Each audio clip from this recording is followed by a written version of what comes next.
কে? আল্লাহ। এবং আমি তাদেরকে পানি দিয়া চলা, মাটি দিয়া চলার ব্যবস্থা করেছেন কে? এরপরে আল্লাহ বলেন শুধু তাই নয়, তাদের জীবন, তাদের ব্যবস্থা আমি অন্যান্য প্রাণীর মতো দেয় নাই। কুকুরও তো জীবন পরিচালনা করে, বিড়ালও তো জীবন পরিচালনা করে, সিংহ করে, গরুও করে, ছাগলও করে। আমি এদের মতো তোমাদের জীবন দেয় নাই। ইচ্ছা করলে পারতনি, পারতনি, কিন্তু না, সারা পৃথিবীর ভিতরে আমি আল্লাহ তোমাদেরকে রাজত্ব দান করেছি, কিন্তু পৃথিবীর রাজত্ব আমি আল্লাহ সব মানুষকে দেয় নাই। এই পৃথিবীর রাজত্ব তারাই করবে। এই পুরো পৃথিবীর গোলামি, সমস্ত পৃথিবী তাদেরই গোলামি করবে, সব মানুষের না। আমরা মনে করি ডোনাল্ড ট্রাম্পের গোলামি করে, না। আমরা মনে করি ডক্টর ইউনূসের গোলামি করে, না। সমস্ত পৃথিবী তার গোলাম। আল্লাহ রাব্বুল আলামিন বলে যার ভিতরে আমি আল্লাহ রাব্বুল আলামিনের ভয় রয়েছে। আল্লাহর ভয় যাদের ভিতরে, টাকা নাও থাকতে পারে, পয়সা নাও থাকতে পারে, কোটি কোটি টাকার বিজনেস নাও থাকতে পারে, কিন্তু একটা ইমানদার যদি 5 ওয়াক্ত নামাজ পড়ে, একটা ইমানদার যদি পরের হক নষ্ট না করে, একটা মুসলমান যদি হালাল পথে চলে, হারাম না খায়, 5টা ওয়াক্ত নামাজ জামাতে পড়ে, মানুষের মনে কষ্ট না দেয়, আল্লাহ রাব্বুল আলামিন বলে জমিনের ভিতরে 5 ওয়াক্ত নামাজ যে পড়বে, এই জমিনের ভিতরে পরের হক যে নষ্ট না করবে, মুনাফিকি যে না করবে, ওই ব্যক্তিটাই সারা পৃথিবীর বাদশা, সমস্ত কোন কায়নাত ওই ইমানদার বান্দা যেমনে বলবে ঠিক তেমনি শুনবে। জোরে জোরে বলা যাবে কি সুবহানাল্লাহ। হে মুসলমান, আল্লাহ রাব্বুল আলামিন এরপরে আল্লাহ বলেন, ও মানুষ তোমরা শোনো। আল্লাহ রাব্বুল আলামিন বলেন, হুয়াল্লাযী খালাকা লাকুম মা ফিল আরদি জামিআ। তিনি পৃথিবীর সব কিছু তোমাদের জন্য সৃষ্টি করেছেন। সূরা বলেন আল্লাহু আকবার। এই পৃথিবীর সব কিছু আমাদের জন্য সৃষ্টি করেছেন কে? আর জোরে বলেন কে? আল্লাহ বলেন সব কিছু তোমাদের জন্য বানাইলাম, কিন্তু তোমরা তো আমি আল্লাহকে ভুলে গেলাম। আমি আল্লাহর ইবাদত করো না, আমি আল্লাহকে ডাকো না, তোমরা ইসলামের পথে চলো না, নবীর ইত্তেআত করো না। নবীর ইত্তেআত করলে আল্লাহর ইত্তেআত করা হয়, নবীর অনুসরণ করলে আল্লাহর অনুসরণ করা হয়, নবীকে মানলে আল্লাহকে মানা হয়, কারণ নবীর আদর্শই আল্লাহকে পাওয়ার আদর্শ। নবীকে মানলে আল্লাহ মানা হয়, কারণ নবীজির মুখে দাড়ি, নবীজির মাথায় টুপি, নবীর গায়ে জুব্বা, নবী হালাল খায়, হারাম খায় না। ওই নবীকে মানার নাম হইল ঈমান। নবীকে মানলে আল্লাহকে মানা হয়। ঈমানদার যারা তারা নবীকে মানবে। কিভাবে মানবে? একদল মানুষ মুখ দিয়া নবীরে মানে, কথা কয় না কেন? আছে এক শ্রেণীর মানুষ মুখ দিয়া নবীরে মানে, কিন্তু কাজে কর্মে পাওয়া যায় না। মুখ দিয়া মানার নাম ইমানদার নয় গো। মুখ দিয়া মানলে ইমানদার হওয়া যায় না। ইমানদার তখনই হবে যখন আপনার সুরত আমার নবীর সুরতের মতো, যখন আপনার লেবাস আমার নবীর লেবাসের মতো, আপনার কথা নবীর কথার মতো, আপনার চলা, আপনার ব্যবহার, আপনার আদর্শ, আপনার পাঞ্জাবি, আপনার টুপি, আপনার জুব্বা, আপনার অবস্থা বলে দিবে সে নবীকে অনুসরণ করছে। যদি বলেন ঠিক না বেঠিক? আপনার অনুসরণ, আপনার অনুকরণ, আপনার জবান, আপনার চলা, আপনার ব্যবহার, আপনার মুখের দাড়ি, আপনার মাথার পাঞ্জাবি, আপনার টুপি, আপনার সুরত, মানুষ বলে দিবে সে আমার নবীর সুন্নাত পালন করতেছে, নবীর আদর্শ পালন করতেছে। কথা বলেন ঠিক না বেঠিক? এই জন্য এই পৃথিবী আমরা চিরজীবন থাকার জন্য আসি নাই। সময় যখন আসবে চলে যাওয়া লাগবে। কথা বলেন ঠিক না বেঠিক? এই জন্য বিজয়নগর থেকে আমাদেরকে প্রশাসনের মাধ্যমে ডাক দিয়েছিলেন। ডাক দেওয়ার পরে যার সমস্ত ইমামদেরকে বলা হয়েছে আপনারা আপনাদের এলাকার শুক্রবার যখন আসবে সমস্ত মানুষদেরকে আপনারা এই বিষয়গুলো জানায় দিবেন, যে মানুষ যেন সতর্কতার সহিত সতর্কতার সহিত চলাফেরা করে এবং সরকারি নির্দেশ মানুষকে সতর্কতার সহিত সুন্দরভাবে যেন সুস্থভাবে মানুষ বাঁচতে পারে কিছু নির্দেশমালা আমাদেরকে সরকার দান করেছে। এগুলো বলার জন্য এবং ভিডিও রেকর্ডের মাধ্যমে এটা যেন প্রশাসনের কাছে পৌঁছায় দেয় এই কথাটা আমাদেরকে জানাই দিছি। কি এখন যে মাস মে মাস, এটা কি মাস? সবাই কথা বলেন, কি মাস? মে মাস। এরপরে মাস হচ্ছে জুন। মে এবং জুন এই দুইটা মাস হচ্ছে বজ্রপাতের মাস। ঠাডা, তুমি পয়সা করো, ঠাডা পড়ে এবং বজ্রপাত হয়। হয় কি হয় না? জোরে বলেন, হয় কি হয় না? গত 7-15 দিন আগে বজ্রপাত ঠাডার কারণে আমাদের পুরো ব্রাহ্মণবাড়িয়া জেলাতে 9 জন মানুষ মারা গেছে। কয়জন? 9 জন। যদি তারা সতর্কতার সহিত চলতো, নিয়ম মেনে চলতো, মরণ তো অবশ্যই লাগবে, ঠিক না? মৃত্যু যে কোনো মুহূর্তে আসতে পারে। এরপর সতর্কতা অবলম্বন করা আমাদের দায়িত্ব।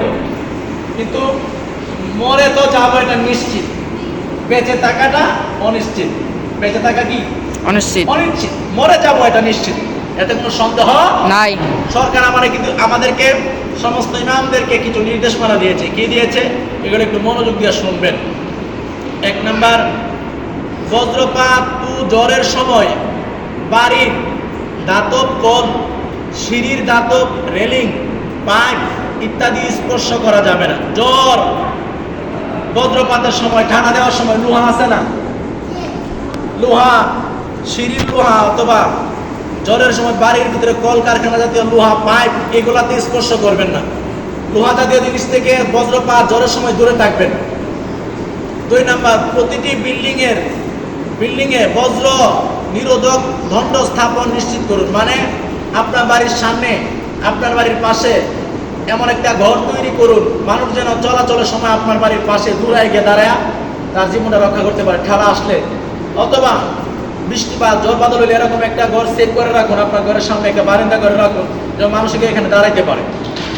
3 নাম্বার, খোলা স্থানে অনেক ক্ষেত্রে থাকাকালীন বজ্রপাত শুরু হলে প্রত্যেকে 5 থেকে 100 ফুট দূরে সরে যাওয়া।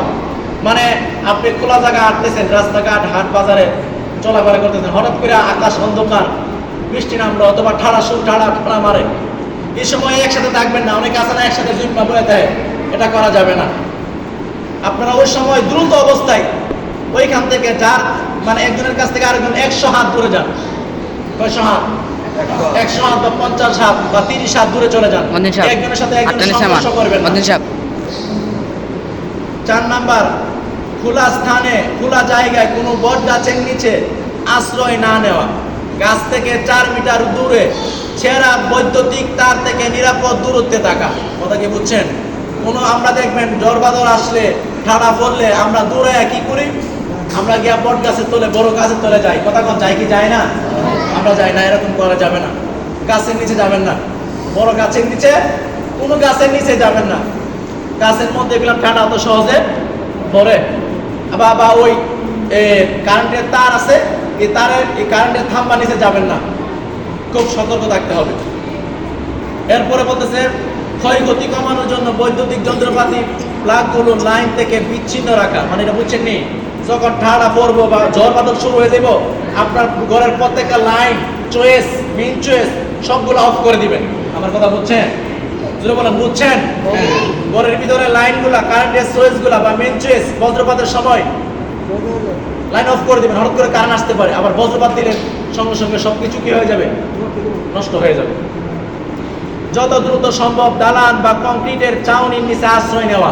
মানে যত দ্রুত, যে বৃষ্টিরা আকাশ টাইম করছে আর 2টা মুঠ দেয়া লাই বা গরুর লিগে গাছটা কাটটা লাই, এরকম অলসতা করা যাবে না। আমি নিজে দেখছি কয়েকদিন আগে ভিডিওতে দেখলাম, বন্ধের ভিতরে গাছ কাটতে গিয়া বা ধান ক্ষেত কাটতে গিয়া লগে লগে ঠাড়া করে মারা গেছে, লাশ হয়ে পড়ে গেছে। বহুত আসে না নাই? জোরে বলেন, আসে না নাই? বলেন। সাবধান, এগুলো থেকে সতর্ক থাকতে হবে।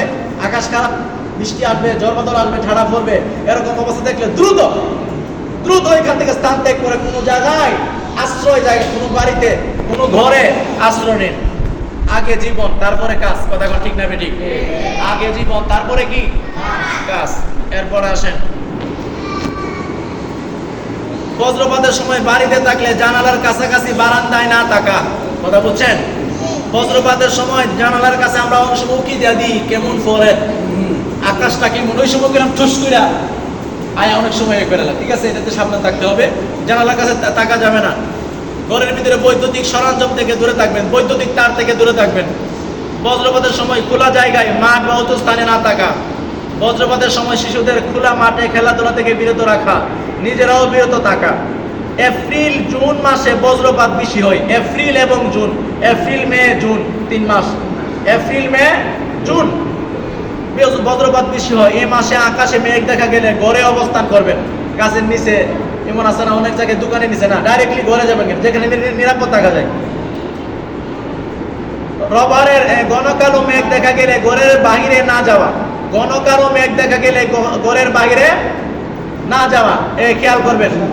আমরা ঘরে ঘন কালো মেঘ দেখা গেলে আমরা অনেক সময় কি করি জানেন, আম টুকাবার লেগে যায়, লাকড়ি টুকাবার লেগে যায়। কথা কোনা কেন? আরো জোরে বলেন। অনেক মহিলার আছে, সতর্ক রেখে দিবেন যে অন্ধকার কালো মেঘ, তোমার লাকড়ি যে তোমার জীবন বড় গেছে, এই লগে লগে কাম শেষ। এই জন্য সাবধান থাকতে হবে। অতি জরুরি প্রয়োজনে বাইরে যেতে হলে রাবারের জুতা, বেশি প্রয়োজন হলে যদি বাইরে যাওয়া লাগবেই, তাহলে আপনি রাবারের জুতা পরবেন। কিসের জুতা? রাবার। অবশ্যই এটার মধ্যে কোনো একটা ঘটনা আছে, আমি জানি না। রাবার জুতা পরে গেলে হয়তো আপনি বাঁচার একটা সম্ভাবনা আছে, যদি আপনার উপরে ওইটা হয় আর কি। বজ্রপাতের সময় মাছ ধরা বন্ধ রেখে নৌকার চাউনির ভিতরে অবস্থান করা, নৌকার চাউনির ভিতরে অবস্থান করা। এই জন্য এই নির্দেশমালা সরকারের পক্ষ থেকে, বিজয়নগর উপজেলার পক্ষ থেকে সমস্ত ইমামদের কাছে এটা পৌঁছে দেওয়া হয়েছে নির্দেশনামূলক। যেহেতু এখন জ্বর বাদলের দিন, অসংখ্য মানুষ ঠাড়া ফইরা বিভিন্নভাবে কি হয়, মারা যাচ্ছে। আর যখন ঠাড়া পড়ে আসমানের ভিতরে আল্লাহ রাব্বুল আলামিন যখন ইলহাম পাঠায় ফেরেশতাদের মাধ্যমে, তখন শয়তান গিয়া শুনলে বালাডি তো আর কোন হারাপনি বা উল্লাহ ফেসলা গাবের লেগে আয়। আর ওই সময় আল্লাহ আকাশ অন্ধকার করে ঠাড়া ফালা, আর ওই ঠাড়া শয়তানের উপরে ফালা, আর শয়তান গিয়া ঠাস করে মানুষের উপরে আর বইলে ওই এই ঠাড়া মানুষের উপরে মানুষ মারা যায়। এই জন্য খুব সতর্কতা অবলম্বন করতে হবে। শয়তান আজীবন আমরা বন্ধু না শত্রু থেকে সাবধান থাকা আমাদের অতি জরুরি। পাশাপাশি আরো কিছু নির্দেশমালা আমাদের উপর আসছে, আমরা যেন সালাত কায়েম করি, মসজিদের হেফাজত করি। মসজিদ তৈরি করলাম কিন্তু আমরা নামাজে যাই না, এটা আমরা এই দুনিয়া তো আল্লাহর কাছে দোষী, পরকালে আল্লাহর কাছে আমরা দোষী। অনেকে দেখবেন হুজুর আমরা নামাজ পড়ি কিন্তু আমার তো মিথ্যা কথা ছাড়া বন্ধ হয় না, আমি নামাজ পড়ি আমার মুখ দিয়া গুনাহ বন্ধ হয় না, আমি নামাজ পড়ি আমি পা দিয়া গুনার কাছে যাওয়া বন্ধ হয় না। তাহলে বুঝতে হবে আপনার নামাজ এখনো আল্লাহর দরবারে কবুল হচ্ছে। কথা বলেন, কবুল হচ্ছে? এক আপনি পড়েন না, এটা হচ্ছে আলাদা সিস্টেম। আর কিছু নামাজ পড়েন কিন্তু গুনাহ বন্ধ হয় না। মুফাসসিরিনে কেরামগণ বলছেন, আমাদের ইমাম আবু হানিফা রাহমাতুল্লাহ বলেন, যখন বান্দা গুনাহ করবে আর যখন উযু করে, উযু করার সাথে সাথে যখন কলি করলে মুখের গুনাহ চলে যায় উযুর পানির সাথে। সূরা সুবহানাল্লাহ কইতেন না? যখন আপনি নাকে পানি দেন, চোখে পানি দেন, মুখে পানি দেন, সমস্ত মুখের হাতের পানি উযুর পানির সাথে সমস্ত গুনাহ ঝরে যায়। এজন্য আল্লাহ রাব্বুল আলামিন আমাদের সকলকে ঈমান ইসলাম জিন্দেগি করার তৌফিক দান করে। বলেন আমিন, বলেন আমিন। আসসালামু আলাইকুম ওয়া রাহমাতুল্লাহ। যারা সুন্নাত পড়েন, 4 রাকাত সুন্নাত বারান্দায় গিয়ে পড়েন, বারান্দায়।